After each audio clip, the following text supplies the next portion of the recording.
Breathe in, breathe out, breathe in, breathe out. Our theme today is spiritual healing into wholeness.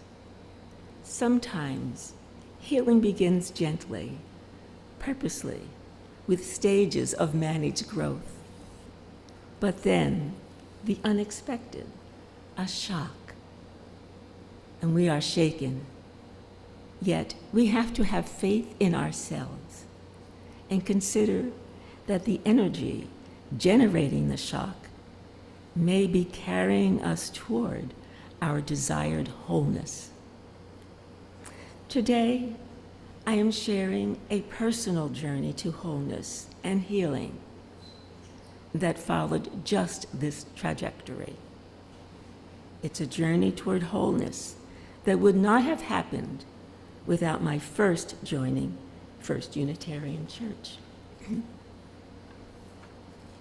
This November 2023 is my 10th anniversary of joining First Unitarian Church. I want to celebrate and to share my gratitude for these 10 years. These almost 10 years have greatly benefited not just me, but my family as well. My journey began in 2012. At that time, my husband Jim and I had just moved into an apartment in Collingswood, New Jersey. The apartment was lovely, and there was the joy of looking after a new granddaughter. But the apartment lacked a garden. Jim and I had moved quite often. Each of his promotions had entailed a move. We would pack up our belongings and family, which grew to include 7 children, and go to the next job. We moved several times across the United States. But with each move, we found a house with a garden. I was never without a garden. It was my sacred place. Now, in a new town and without a garden, I felt lost, empty. My brother, John, visiting from Maryland and noting my distress, suggested I look for a Unitarian church. Brothers. He had just visited All Souls in Washington, D.C., and had been impressed by the sermon and the choir's singing. He thought that investigating this unique, liberal, religious community would fill some of the emptiness I felt in my new apartment. I took his suggestion and found myself one Sunday at 2125 Chestnut Street. On entering, I found a dimly lit, cavernous church with an amazingly large angel in a floating in a stained glass window above the chancel. There was soft light filtered through stained glass windows, and it gave me a sense of peace. I was there to attend my first service. Sitting in the back of the church, I enjoyed the singing, but it was singing, a meditative piece, however, that called up something from deep within me. When I breathe in peace. When I breathe out love. As I sang, I found myself crying softly. I felt the presence of an old sorrow that I had managed to keep mostly buried. With this discomfort, however, came the realization that perhaps it's not a garden space that I needed. I needed to find a safe place to examine and resolve this sadness. So coming back to First Unitarian again and again, I found it quite easy to become involved and to grow into the community. After a few visits, I offered to help with ushering, stay for coffee, chat with members and visitors. One visitor in particular I remember because he asked me to go see a show that afternoon in Philadelphia. I was 72 at the time and was being asked out for a date. That wasn't the growing that I was looking for. I bought several books to learn more about the church's history, principles, and beliefs. For Unitarian, you can be a Unitarian, you have to read a lot, I think. And it surprised and impressed me how the Sunday service, with its joyful music, seemed a living liturgy, singing and teaching the values and beliefs of this community. So I was happy to join, even though the idea of going to a church still seems strange after so many years of being away from organized religion. I had long ago given up the militant Catholicism practiced in our family as a child, with its ever-present sense of guilt and the feeling of never being good enough, a feeling which I think I passed on to our children. I remember one child telling me, "Mom, we felt that we can never be good enough for you." Not very long after joining the church, Phyllis Belk, the inimitable Phyllis Belk, I would later learn, invited me to join the membership team. I hesitated. It seemed a big commitment, but accepted. Being part of the membership team helped me to connect with even more members. Phyllis swung open wide a gate, inviting me to take on a little more responsibility and to deepen my commitment to my new church. When Reverend Abby arrived and established the small group ministries, I signed up to be a part of a group, and the next year, I volunteered to be a group leader. It was the small groups that encouraged me to pay more attention to my spiritual needs. The questions explored in our small groups gave me confidence in myself and became a source of the courage needed to examine this sorrow which had seeped out with my tears on my first visit. This sorrow concerned my anger at my mother and her harsh treatment of me as a child. My mother, Mary Teresa, was sent from Scotland to America at the age of 16 for the sole purpose of working to send money back to her large family. A child knowing only life in a small village, she was singled out from her 9 brothers and a sister to live in a country and culture different from that which she had known all her life. She was to work as a servant in Philadelphia, living in strangers' homes and caring for them and their children. After working for 10 years to support her family in Scotland, she married, eventually bearing 5 children. Our dad was often absent, involved in raising money for Catholic organizations. But living in a little row house in North Philadelphia, my mother's life was a life of drudgery. I was the middle child, and she relied on me to help her. Like any 7 or 8-year-old, I resisted. But resistance brought punishment, a swift movement of strong hands that stung and stung again. I came to fear her, and as an adult, never forgave her harshness towards me. It was, however, listening to our member and ordained minister, Reverend Zamoria Branton, that I saw the possibility of forgiveness. Zamoria preached often on the teaching, love is the answer. Love is the answer, she would insist, while providing examples in her sermons of how just love can help us resolve difficulties, face the challenges in our lives.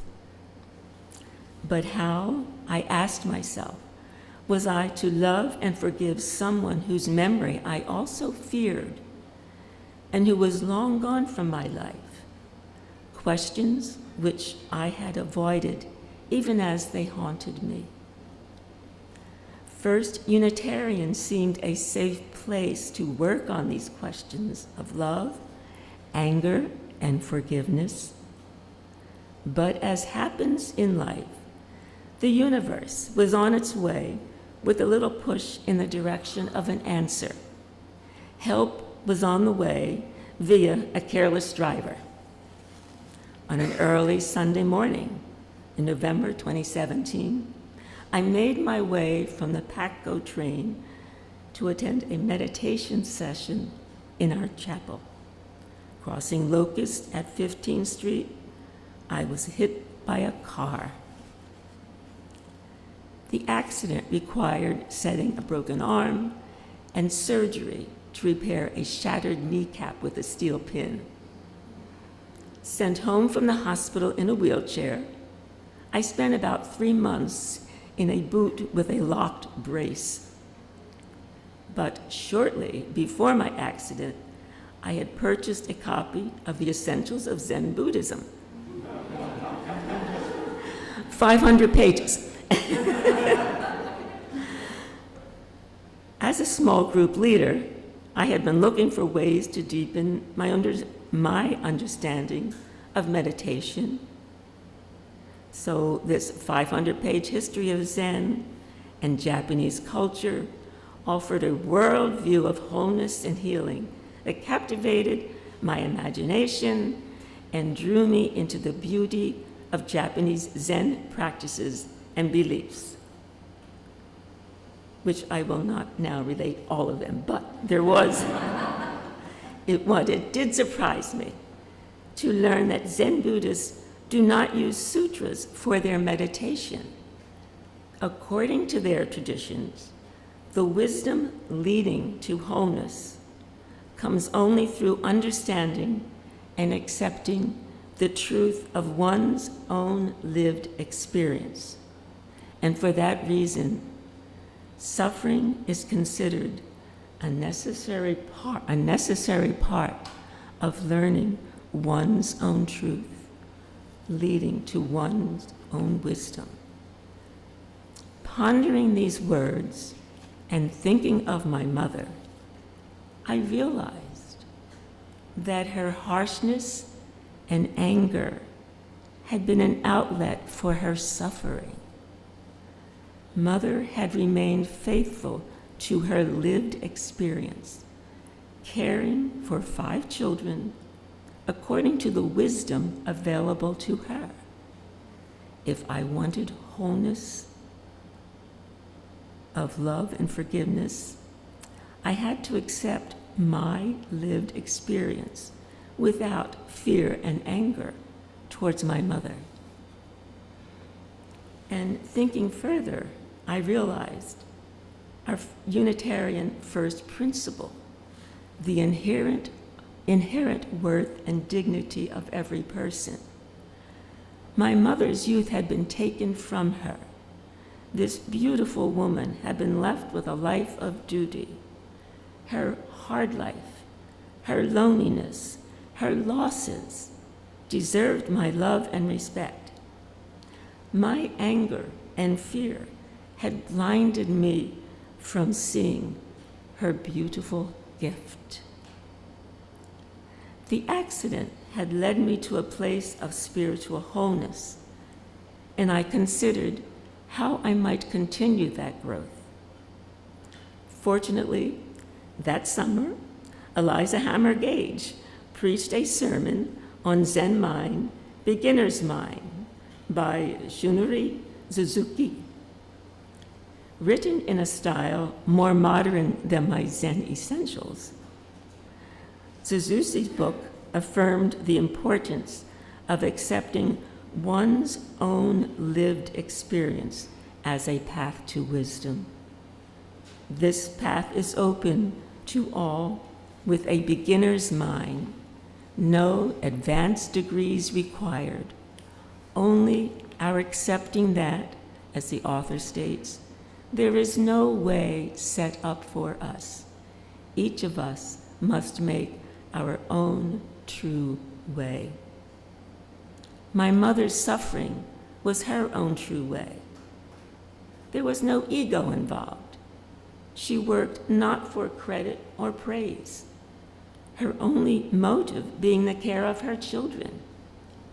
Every day, without encouragement, with the force of her own will, she rose up to care for her children. It took a car accident, a diligent meditative practice, before I evolved into a daughter able to love and appreciate the memory of a beautiful mother.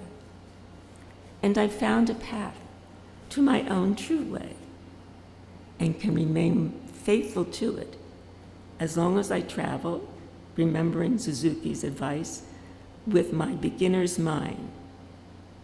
Beginner's mind is living without the shadow of my ego, which wants to judge my every activity.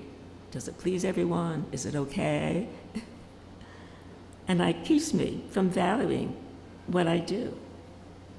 But with beginner's mind, I can use all my energy, all of Mary Catherine's energy, to create, moment by moment, my own holiness. And before I close, I would like to share with you a meditation written by one of the members of my family and who has given me permission to share this with you. Universe, may I serve all of you in me. May I serve all of you around me. In my journey of service, may I choose loving kindness as my compass. And in that pointed direction, may I choose to navigate with a healthy, adaptive, mindful pace. And may every step I take be strong and aligned with my intention, reflecting my truth as well as the truth of others. And I also keep in mind Samori's teaching.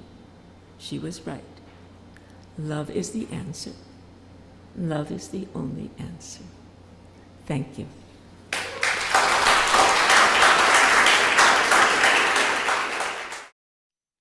Hi, I'm Reverend Hannah Capaldi.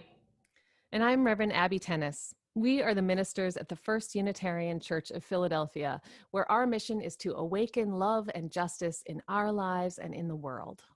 We're so grateful that you watched, and we hope that the sermon connected with your soul. We also want to invite you to join us for a live worship service every Sunday at 11 a.m. Eastern Time. You can always find the link to that service on our website at www.philauu.org. In these services, you'll hear words like you've just heard, and you also get a chance to greet one another, pray together, sing together, and we even hold a virtual coffee hour after services to get a chance to greet some new and old friends.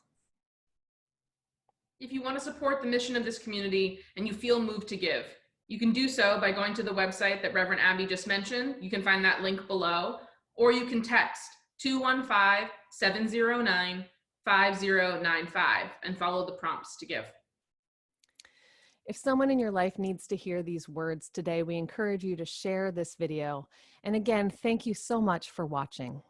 We hope to see you soon.